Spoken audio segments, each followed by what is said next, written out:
మనం జాగ్రత్తగా గమనిస్తే తెలంగాణ భౌగోళిక స్వరూపం బిగించిన పిడికిలి మాదిరిగా ఉంటుంది.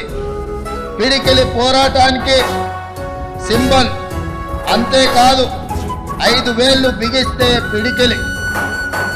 తెలంగాణలో అన్ని జాతులు, అన్ని కులాలు, మతాలు కలిసికట్టుగా ఉంటాయన్న సందేశం ఇందులో ఇమిడి ఉంది.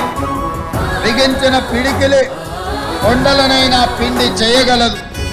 ఐక్యంగా సమైక్యంగా ఉండే తెలంగాణకు బిగించిన పిడికిలి ఉన్నంత శక్తి ఉంది. ఇది 4 కోట్ల ప్రజల పిడికిలి. ఇది ఎప్పటికీ ఇలాగే ఉండాలి. పెత్తందారులపై, నియంతలపై ఈ పిడికిలి ఎప్పటికీ పోరాట సంకేతంగా ఉండాలి. జై హింద్, జై తెలంగాణ.